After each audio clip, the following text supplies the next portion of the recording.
Hi, I'm Lili. Today I'm going to show you how I made my miniature abandoned cabin in the woods by hand and from scratch.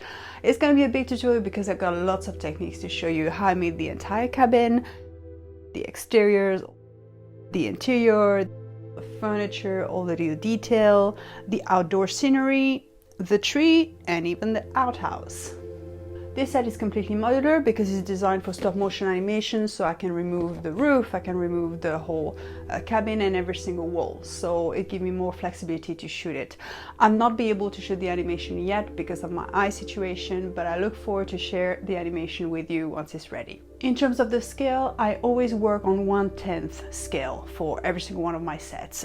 So the width and the depth of the cabin is roughly 30 centimeters by 30 centimeters, so 3 meter by 3 meter in real life. And the whole platform is 60 by 60 centimeter. I've got plenty of things to show you in this tutorial, so let's get started. So in order to build this set, first I made a template in paper, defined the size of my cabin, a rough layout for it. So once I was happy with my paper template, I copy everything onto a piece of 12mm plywood. Copy every line, every dimension on it. Then I cut it out with a jigsaw. I also cut the cabin out so it can be completely separated from the rest of the platform. I've also cutted some stud to raise the platform because it's for stop motion animation. Then I positioned my platform onto the studs and I made some space underneath to make sure where the path goes I have no studs underneath, so I can reach my puppets and the screws underneath the puppets. I aligned the plywood onto the stud and used a nail gun to attach them together. As you can see, when it's all attached, I have clear space underneath to work for the animation. I've done the same thing for the floor of the cabin, and I leave some gap, as you can see, all around it because the wall will be attached externally to this base. I've lined up the studs underneath the plywood and used the nail gun as well to attach them together. Then I did a little sketch to define what the front of the cabin will look like, the door, the window. Then I copied this template onto my piece of plywood, 9mm thick. And I've also added legs underneath because I knew I had the studs underneath and I wanted the plywood to go all the way down to the ground. So I created this front part for the cabin. Then I have the back panel of the cabin with the large central window. I have the side panel with a window as well, and the other side panel. Then I cut it out with the jigsaw and cut all the windows and door opening. And then I start to reassemble all the pieces together. I drill into the studs and use a screw to attach it, so that means I can remove whenever I need the screw and the front panel and reattach it. And I did this on both sides of the plywood. There you have it with all the panel assembled. That means I can slide my little cabin into the bigger board for the outdoor scenery and have a bit of wiggle room, which is always better.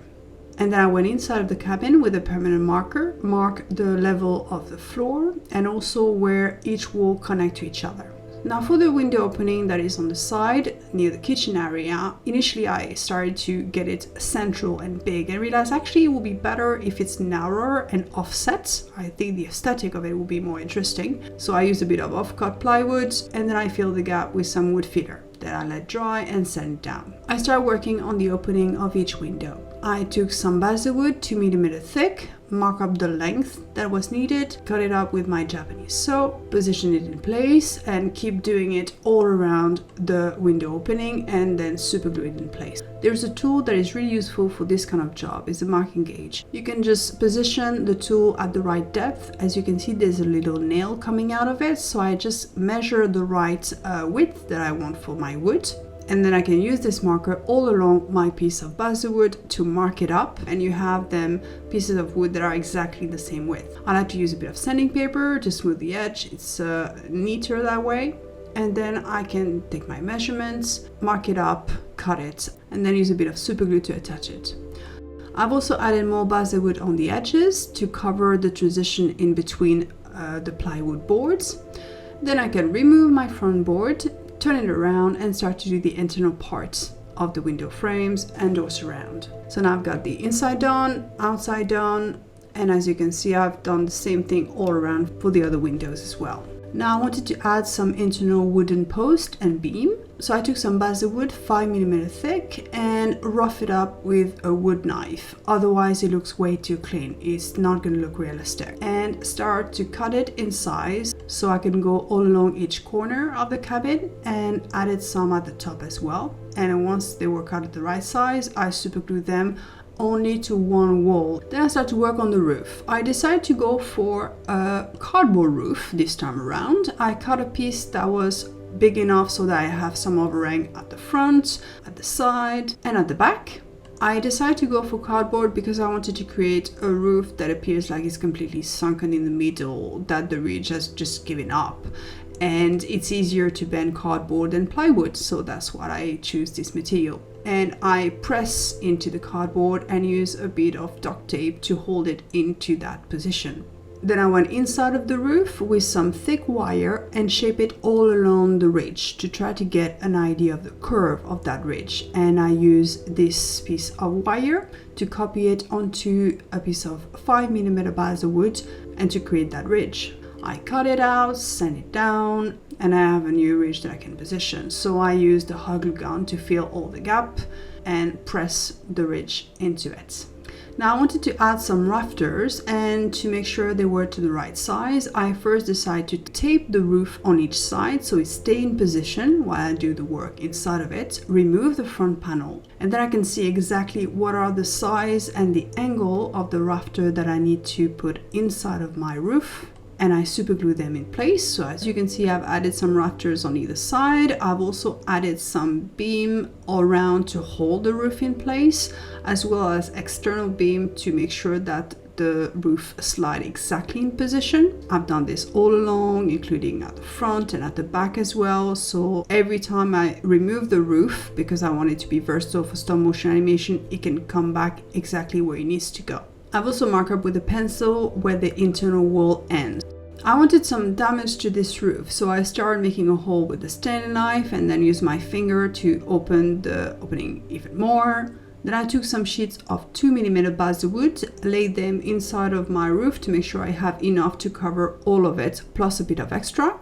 And then I start to work on those pieces of timber. First, as usual, I need to edge them. So I use my screwdriver and mark up lots of grain and lots of texture into them. Then I use another larger screwdriver to mark up each plank. But as you can see, it marks the line clearly, but it doesn't separate the wood into planks. That is going to make my life much easier because I'm going to work with the whole panel instead of having to work with each plank and glue them one by one. It's going to be easier to work with. Then I've added different shade of acrylic paint, well diluted in the kind of white and grayish all around to give me different variation of tones. And while that was drying, I started to work on the windows opening. So I needed to add a little batten. As you can see, this is a piece of basswood 2mm thick probably, and I super glue them all around it. So I have a frame and a casing so that my window can slide into it and that it will hold it in place.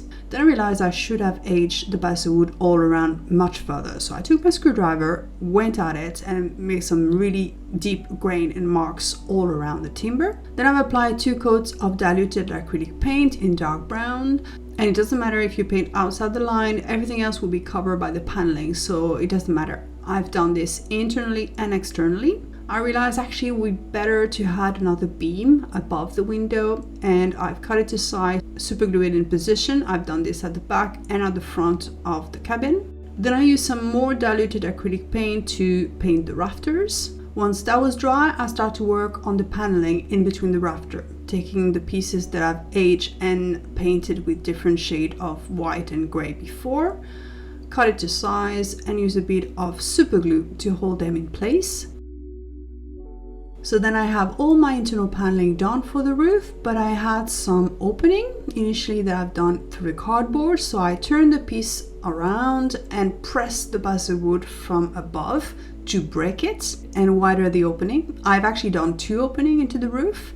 And I start to work on the paneling on the external part of the roof underneath. This time I use different shade of brown instead of white and gray to create a bit of contrast. Same as before, cut it to size, use some super glue to hold it in place. So now I've done my internal paneling, underneath the roof, different contrasting colors.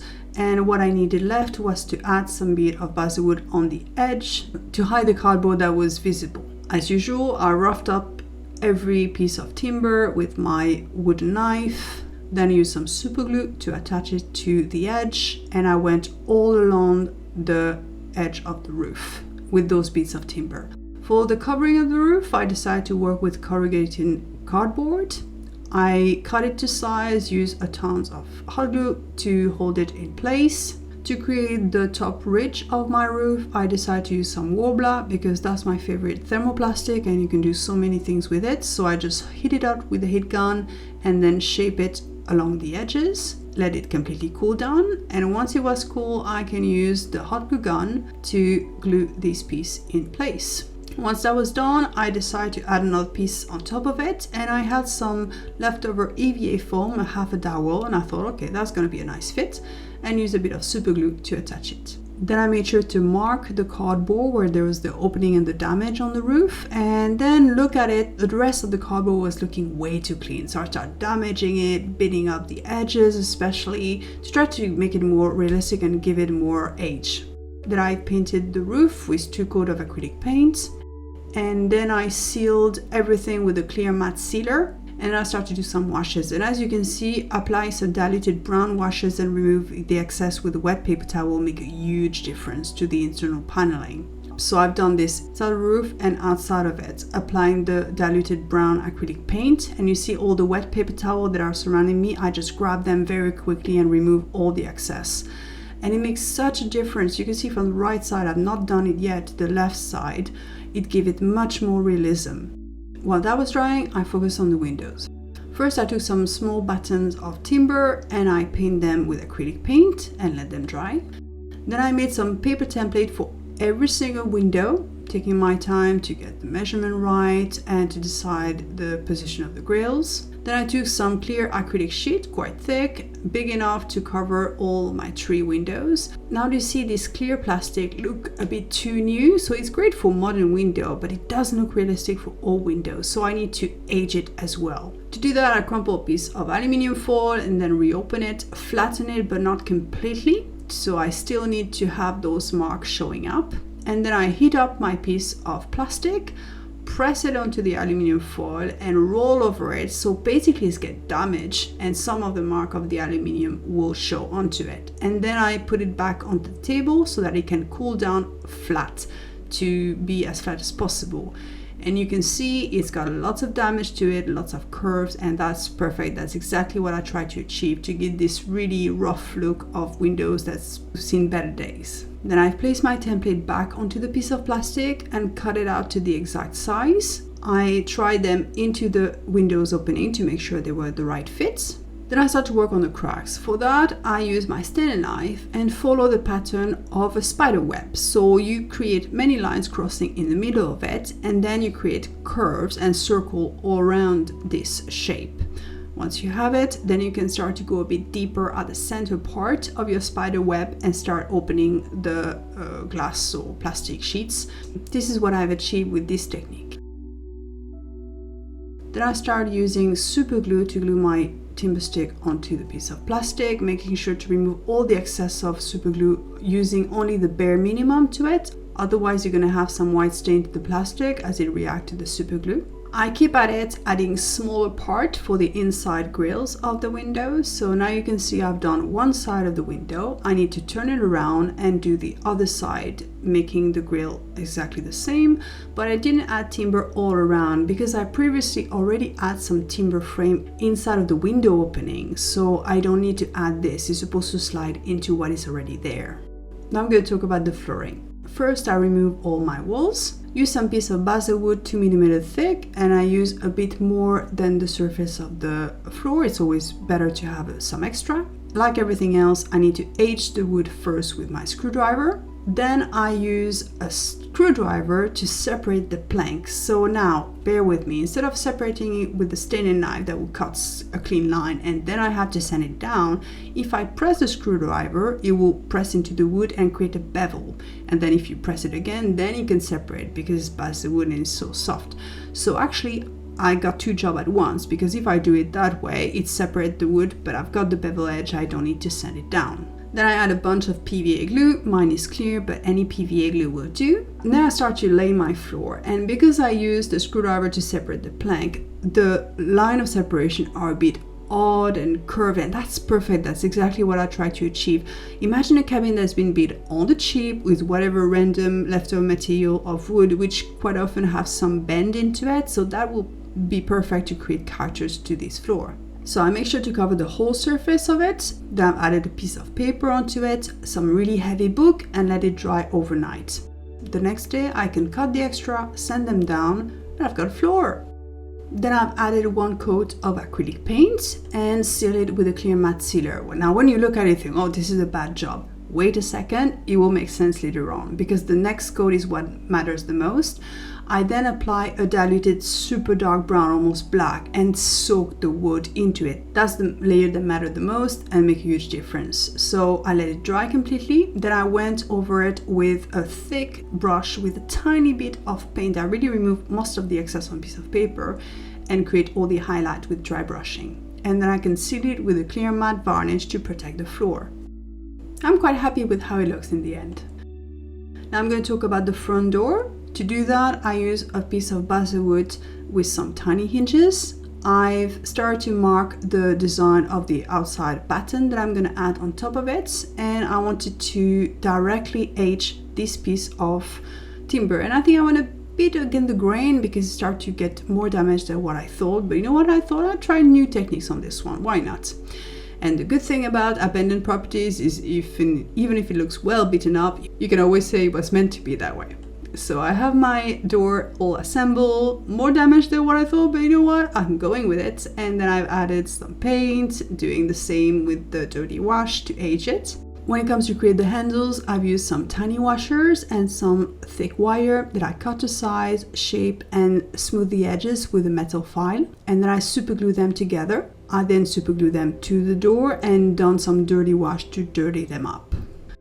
Now I'm going to talk about the paneling inside of the cabin. To do that, I've used some sheets of basswood, this time thicker, 3mm thick, and edge it with a screwdriver. And then I start separating the plank with a screwdriver as well, so you can create a clean marks, like the plank is visible but it's not separated, so you can still work with the whole board, it's easier. Then I use different shade of diluted acrylic paint to add some variation into the wood grain. While that was drying, I reassembled all my walls onto my base and decided I wanted to add a little skirting that will help define the level of the ground. So I just pre-painted some piece of basswood and super glued them in place. Then I can remove my walls and I have a clear framing for my paneling. So I have the base with the skirting, the side, the top, the window frame, and I just need to fill it up with all the paneling that I've painted previously.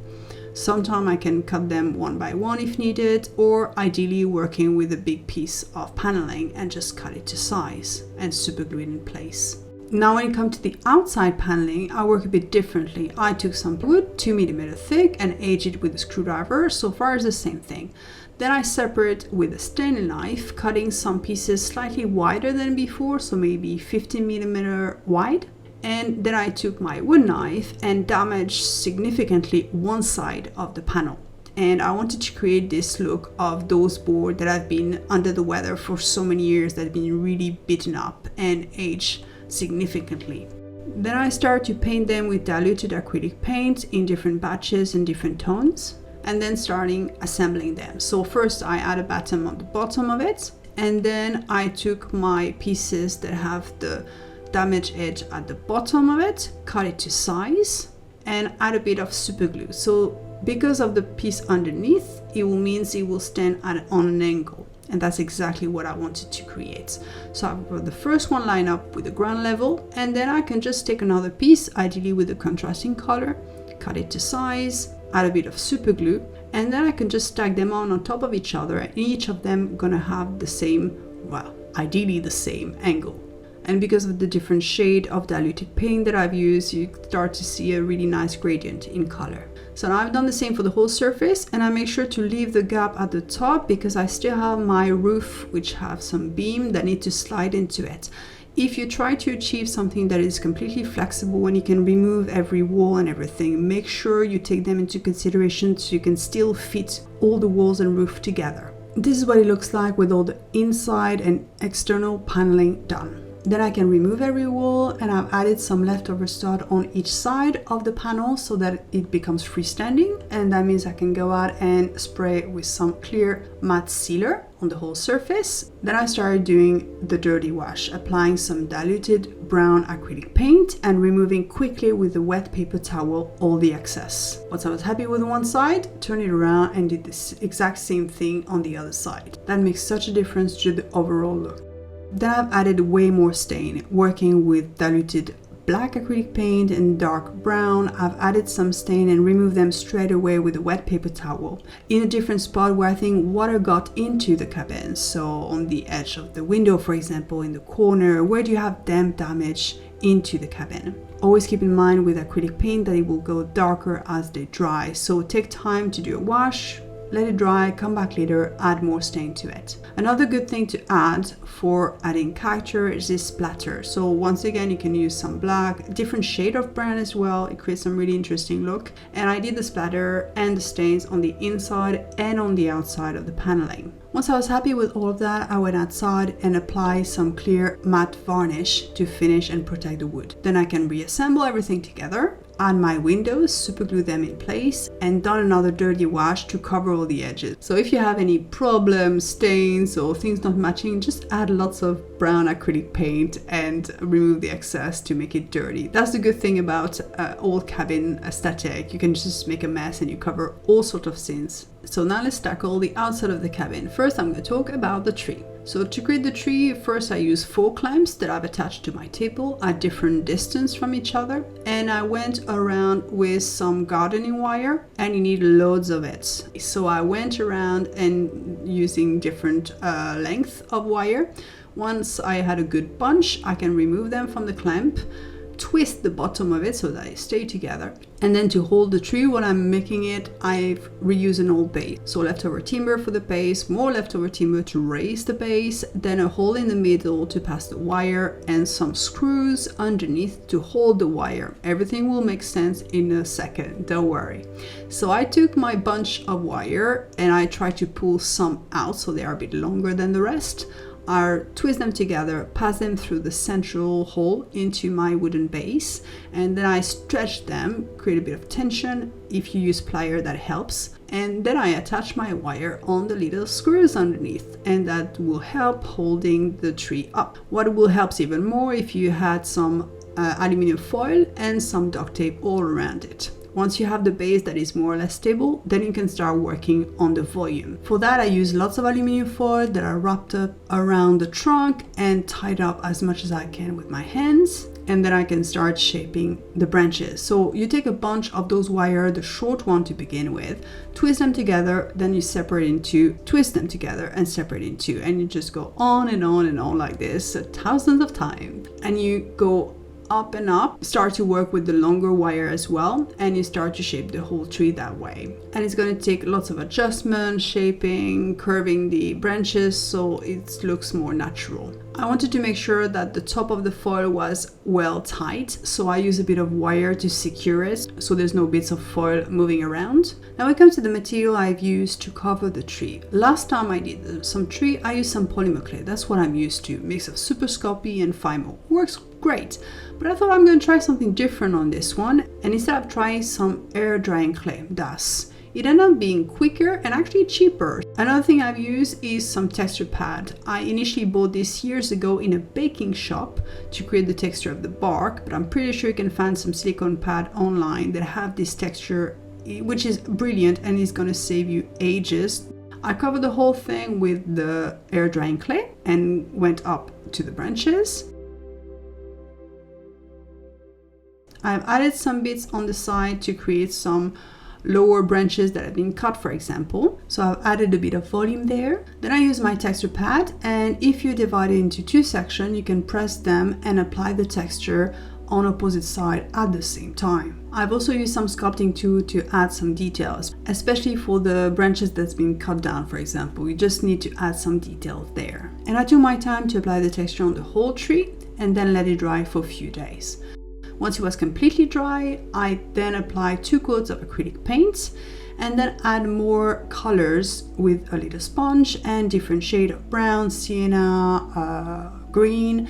Keep in mind that it's acrylic paint, it will get darker as it dries. Then I protect it with a clear matte sealer and start doing a dirty wash with the dark acrylic paint diluted.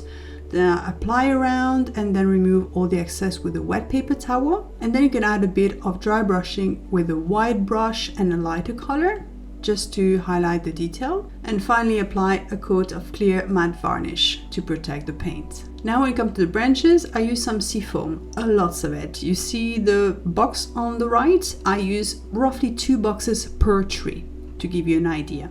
So you get those seafoam that needs to be cut into size. So you cut them with a scissor into tiny little bushes. Once you have those little bushes part, use some super glue, ideally one that has a kicker, such as the miter bond here. And you apply a tiny bit of super glue and use the kicker to accelerate the sets. And you repeat this again and again and again, and you just build it up so that it can slowly have some coverage and you have a nice shape overall for your tree. Then I protected the trunk of my tree with some aluminum foil that will avoid the glue to get onto it. I start to applying some spray glue, ideally on the branches more than the internal trunk. And then I use some coarse turf. I use some darker color first, for the first layer at least. Then I've added another layer of glue and then a second layer of coarse turf, this time slightly different color. It's always nice to get a mix of shade for your tree, and this is what it looks like with 2 coats of turf. I let it completely dry and then I apply a clear matte varnish that will remove the tackiness of the glue that I previously added on it, and it will act as a glue as well, so you can just press it together if you're unsure about some loose branches, and that will help hold them together. Now let's tackle the rest of the outdoor scenery. So I have my cabin that I can slide onto my platform, I have my little tree, and then I have my outhouse. To create those outhouses, I think it's better to work with a mock-up. So you see, this is my very basic mock-up. I know, beautiful detailing, isn't it? Incredible craftsmanship. Then I used some basswood. I started with the post and roughen up all the edges of them. Then I took some sheets of basswood 5mm thick to create all the walls. Once again, rough it up, first adding some texture with the screwdriver. Then I separate into plank with the screwdriver, so I don't cut the planks out, but they look like they are separated into planks. And I've done this on either side of every single wall. Once they have all this texture and the paneling into it, I cut an extra piece for the top of the roof and the base, and then I start to super glue all those pieces together. Obviously it's an outdoor toilet, so I need to create a little seat. I cut an opening, sand it down, and assemble. As you can see, it started to come together. I've added some tiny hinges so I was able to open the front door, and as you can see inside, here come my outhouse. I needed to add some roofing, and I thought might as well continue with the cardboard that I had previously, and then do the same thing than before. Apply some diluted acrylic first, seal it, and then doing some dirty wash. Then I focused on the ground level. I wanted to create different depth, and for that I cut some random piece of cardboard. If you had some super thick, that's even better. You're gonna save some time. I've added some cling film on the house to make sure it protects all the paintwork that I've done previously, and used the hot glue gun to start attaching the piece of cardboard to the base and start building it up, start to get an understanding of where the volume is gonna be. Once I was happy with that, I covered the whole thing with duct tape throughout, until I don't see any cardboard anymore. I decided it was better to drill at that stage underneath the tree so that the wires can go through. Then I use some sculpting mold. It's a mix of papier-mâché and plaster, so it dries a bit quicker. And I use probably a bit more than 1 bag to create this outdoor scenery. And I mix it up with water and then start applying throughout. And you press it with your finger to flatten it up. As you start to dry, you can start to get a better control on it. I build up the volume up to the tree to make sure that it goes all around the trunk. You can spray some water to smooth it up. I didn't aim for something perfectly smooth, that's absolutely fine.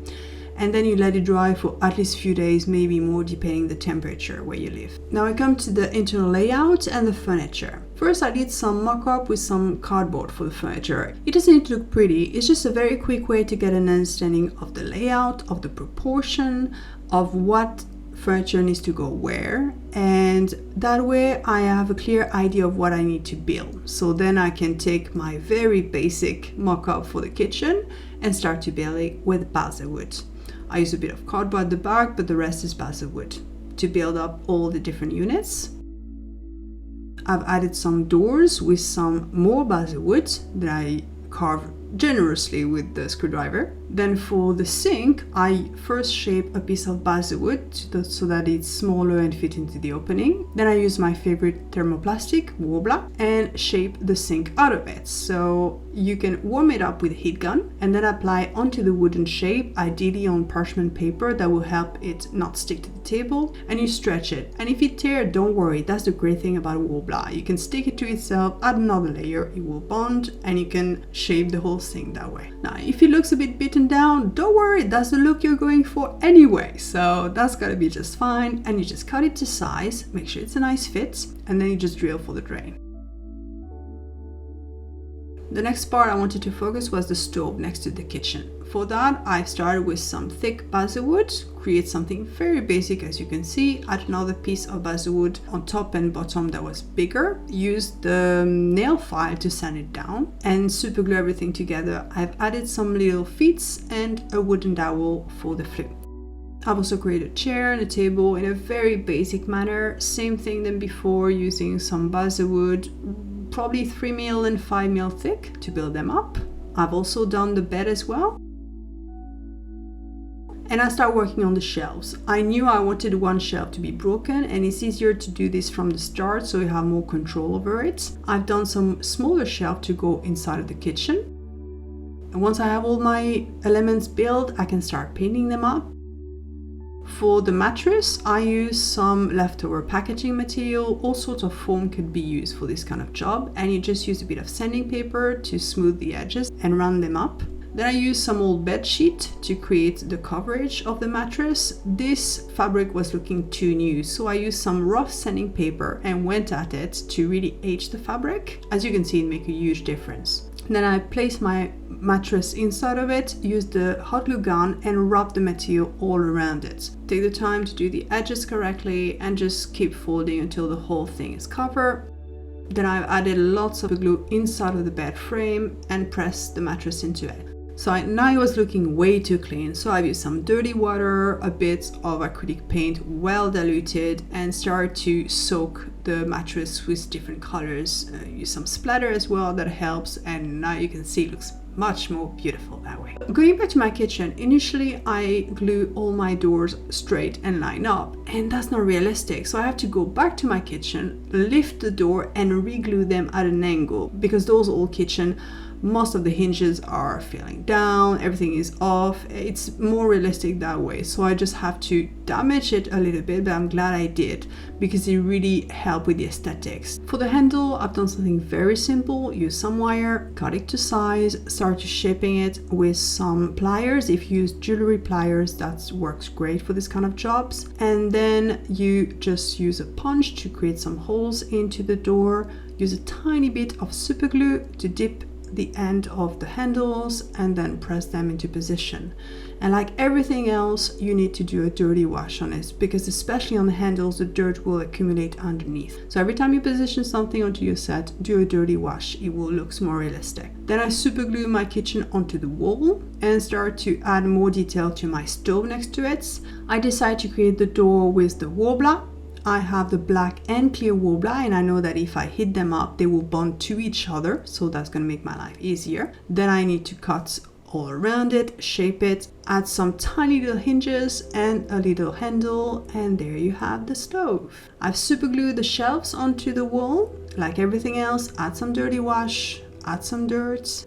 For the top of the sink, I've done something very basic using a thick wire, cut it to size, shape it, sand all the edges with a metal file. Then I can use the punch to make a hole, add a bit of super glue and press the top into position, and once again dirty the hell out of them. On the other side of the cabin, I position my bed, my little bedside table and chair. And then I start to super glue the wall shelf. Again, add some dirt everywhere, just add some dirt to it. Now I'm going to talk about the duvet and the curtains. To create the duvet, I always start the same way. I take 2 pieces of fabrics, use the sewing machine to go all around 3 edges to close them together, turn it inside out. Then I use a piece of leftover fabric that is thicker to create some volume inside of the duvet. And now the biggest trick is to use some aluminium mesh. By adding some aluminium mesh inside of the duvet, I'm going to be able to sculpt it. I put 2 layers of it just to make it even stronger, and then I can sculpt and do whatever I want with it. Now I need to close the top of the duvet with the sewing machine, and then I start to dirty it down. So I use some dirty water first, all around it, and then some splatters of diluted acrylic paint. I've done the exact same thing for the curtains, prepare the fabric first with the sewing machine, and then insert 2 layers of aluminum mesh inside of it. Then I age the fabric by using a rough piece of sanding paper, which I probably should have used on the duvet as well, because this makes a significant difference. Then I start to shape it and create the different fold I wanted for my curtains.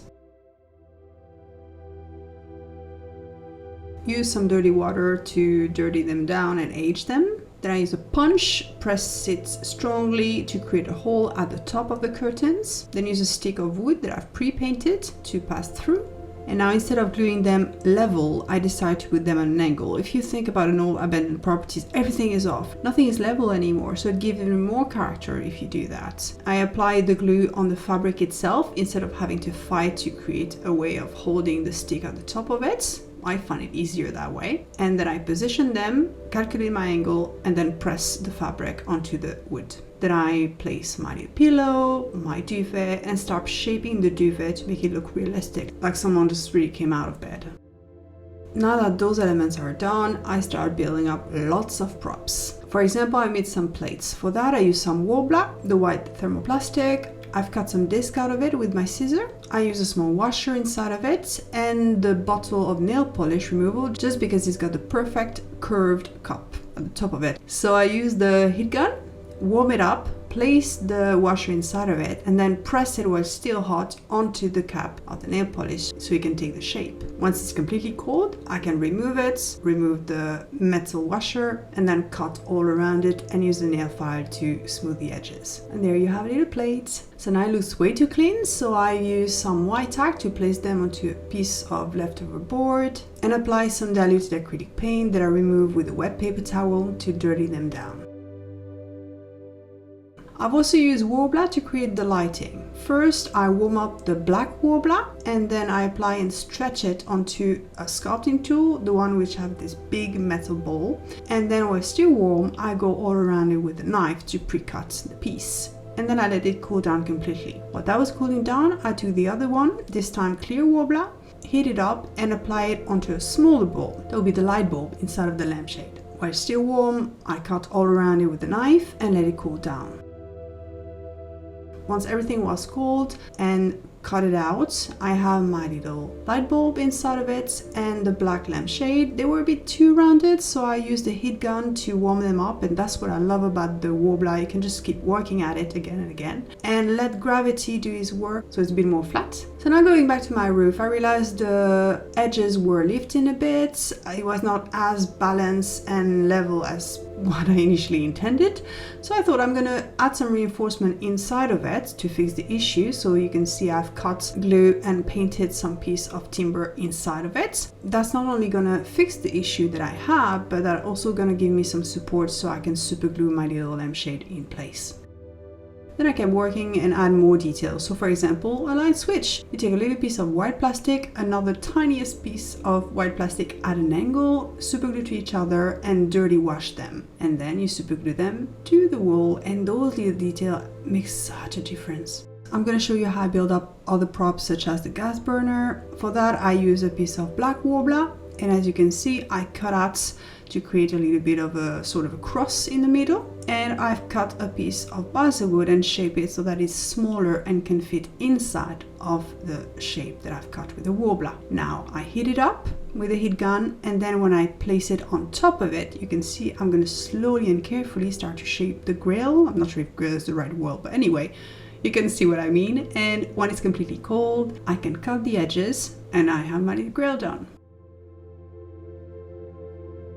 I took some leftover piece of balsa wood to build up bits by bits my burner. I added a button, a few little details, and you can see when I super glue them together, I've also added some piece underneath so that it's lifted slightly from the worktop. For the pan, I've used the same technique that I was using for the lampshade with some black warbler that I shaped around the metal sculpting tool, and then I've just added a piece for the handle. For the cutlery, I've created my little fork and knives out of aluminium flat wire, and I use some metal files and metal cutter to shape them, and that's all I've used literally to create those little pieces of cutlery. So I start positioning my props, my burner first, adding more cans and bits and bobs onto it, and it really starts to take shape, and now you start to have much more of a storytelling to it. Now that I'm happy with the interiors, let's focus on the outside. So for that, I start sanding down the exteriors when it was completely dry. Then I mix some tile grout and fine soil. I would say 50-50, but it's probably more tile grout at the end of it. And fill it up with a small container, apply a tide onto it, and that means I can have a shaker that will spread evenly the mixture. Then I use some Mod Podge mats, apply a good coat a bit everywhere beside the parking space, and start spreading the tile grout and soil mix. I remove everything that wasn't glued down with the vacuum, and then I've tried out some new supplies with some little lovely stones which have a nice texture to them. And my initial thought, I'm going to mix them up with some PVA, clear PVA on the side. Then I apply some Mod Podge to just make sure it's gonna be stuck to the ground, and then apply my mixture when it was way too thick. So I realized a bit too late my mistakes, and I just, you know what, I went along with it and just keep applying more glue, more little stone, more stuff, cover the whole thing with my mixture of tile grout. It was a bit of a mess, but you know what, it works in the end, and that's what matters. To make sure everything was fixed, because it's been a bit of a mess those stages, I've used my mixture of isopropyl alcohol and water 50-50 and sprayed especially on the path. Then I use a mixture of Mod Podge water, 1 pot Mod Podge, 2 pot water, and spray around it and let it dry overnight. If you have some little pool of glue, you can just use a tissue to soak the excess out. The next day I can apply some paint. I use some grey acrylic paint for the parking space and the path, and some brown paint for the rest of the surface. I apply different tones with some sponge on the parking space and path. And then I've done a dirty wash. Apply some diluted brown acrylic paint, remove the excess straight away with some wet paper towel, and that gives it much more character. And then I've decided to add some highlight with a large brush and some light gray, and just use a tiny bit of it. Now let's tackle the grass. I've got my static grass applicator, the one I bought from Modern Scenery Supplies. I'm not sponsored by them in any shape or form, but I've bought lots of supplies and I think they have some fantastic range, so I just recommend having a look at their website. I bought a bunch of different static grass from 4mm to 7mm long, and I bought them in different colors. I think it's always nice to have a range of tones. I insert the grass into the applicator. Then I use some thick grass glue and apply some patches throughout. Switch the grass applicator on and let the magic begin. So I went really tight onto the board, and with the current it just makes the grass stand up. I love it, that's magic. Then I remove the excess with a vacuum, where I place a tide on top of it. That means I can reuse everything that I've just removed for the next batch. Then I think it's always good to have a different colors and different shade for the next layer. And I repeat the same process. Apply the glue, use the applicator, remove the excess with the vacuum, and just keep at it and repeat it until everything is absolutely covered. I use the hot glue gun to attach the tree in position. To cover the edges, I use more of the hot glue and press some soil from my garden all around it. I've also hot glued the outhouse to the board. Then I position my cabin back into place. I protect it with some cling film all around it so nothing will stick to it. and I protect the paint. Then I took different colors of soil from my garden. Another one is a ground cover soil pine forest that I use a lot. I just add some of it here and there to make it more patchy and rough. This needs to be abandoned, not kind of clean grass. It needs to be a bit more of a mess. And I already start to like it more. Then I start to build up. So I use the same glue that I was using before and start building up. So I had little branches that I super glued together to create a pile of logs that will have been used for the stove. Glued in place, covered with some bushes, little branches. If you look at woodland settings, they have just about everything to create those kind of features. And just keep building it up, add more stone, more bits here and there to start to give more life.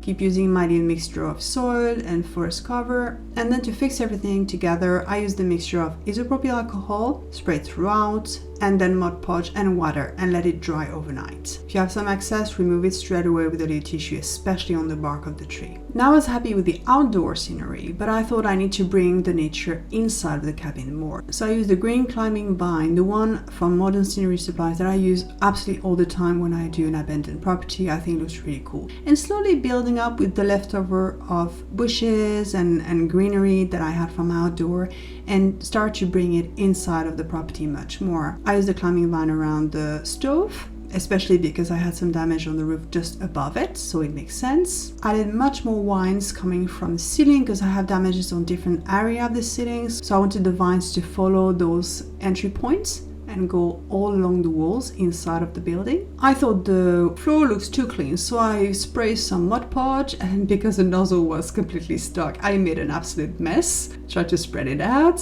so it didn't come out as I was intended, but anyway, I spread some tiny leaf, more of the mixture of the forest cover, more soil here and there, and I thought it would be nice to have some grass or the greenery actually growing from in between the planks. So I started to stock some stuff in there, press it with a toothpick to try to keep it there, and I've added more black stain, more mess all around it to bring everything together. One of the last thing I've added is some spider web. To do that, I've used a bond net. This one looks way too clean, so first I remove the outside elastic band. Then I dip it into some dirty water with some brown acrylic paint to dirty it up, stretch it out and let it dry. And then I use some tiny little pieces of it and very carefully start to position it in place. Not only it's fiddly to work with and try to hold it there, but then if you want to secure it in position, you need to add some super glue, and ideally the toothpick is just the way to get it up to the position, but that is very fiddly work. The last thing I needed to do was to finish the roof. For that I've added a chimney with some bits of balsa wood. I've used a bit more warbler to create the top of the chimney, as you can see here. I position my cabin back onto the board. This time I use some click fill on the board instead of the cabin to protect it, and start to super glue some bushes against the building, so I can still separate the cabin and the board and they will not be stuck together. I've added more of the climbing vines. It was very fiddly, it was sticking to my gloves much more than the sticking to the building, but I got there in the end.